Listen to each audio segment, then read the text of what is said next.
Bible welcome you. पेंतेकोस के समय जब पेंतेकोस का दिन आया और सब शिष्य एक स्थान पर इकट्ठे थे, तो अचानक आंधी जैसे आवाज आकाश से सुनाई पड़ी और सारा घर जहां वह बैठे थे गूंज उठा। उन्होंने एक प्रकार की आग दिखाई पड़ी जो जगहों में विभाजित होकर उनमें हर एक के ऊपर आकर ठहर गया। वह सब पवित्र आत्मा से परिपूर्ण हो गए और पवित्र आत्मा द्वारा प्राप्त वरदान के अनुसार विभिन्न विभिन्न भाषाएं बोलने लगी। पृथ्वी पर के सब रस्टिया से आए हुए धर्म यहूदी से उस समय यरूशलेम में रहते थे। बहुत से लोग वह आवाज सुनकर एकत्र हो गए और विभोजित थे, क्योंकि हर एक अपनी अपनी भाषा में शिष्यों को बोलते सुन रहे थे। वह बड़े अचंभे में पड़ गए और चकित होकर बोल उठे, क्या ये बोलने वाला सब के सब गलीली नहीं है? तो फिर हम में हर एक अपनी अपनी जन्मभूमि की भाषा कैसे सुन रहे हैं? पारथी, मदी और इथेलिमी और अनेक भाषाएं बोलने लगे।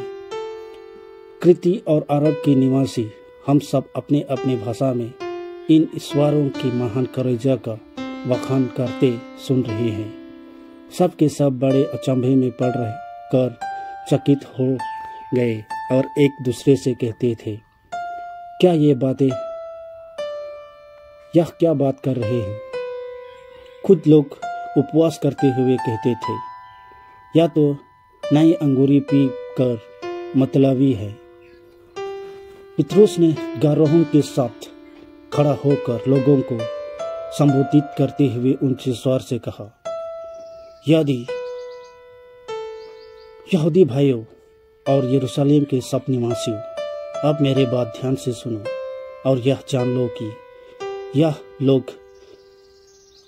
मतवाले नहीं है जैसे कि आप समझते हैं। अभी तो दिन की 9 ही बजा है। यह वह बात है जिसने विषय में नबी इजकेल ने कहा है।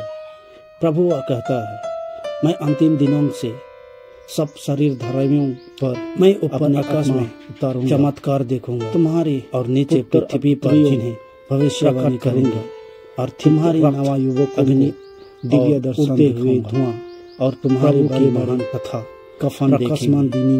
मैं उन दिन आगमन से मैं उन दिनों पहले सूरज अंधकार आत्मा उतारूंगा और चंद्रमा और वह रक्तमय भविष्यवाणी करेंगे। जो प्रभु के नाम की दुहाई देगा वह बचेगा। इस्राएली भाइयों, मेरे बात ध्यान से सुनो।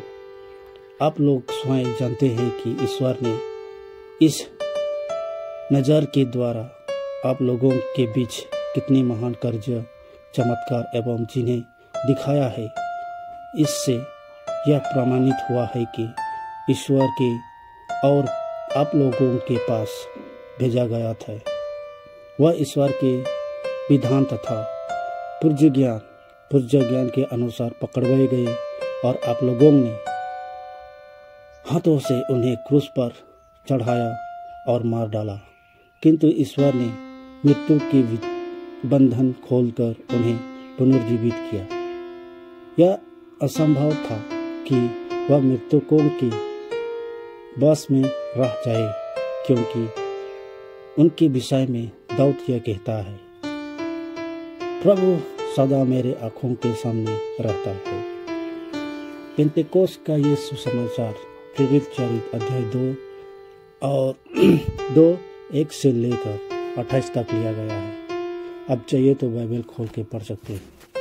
वीडियो अंत तक देखने के लिए धन्यवाद। मिलेंगे बाइबल की नया चैप्टर लेके दूसरे वीडियो में। तब तक आप लोग स्वस्थ रहिए। यीशु मसीह आपको आशीर्वाद दे।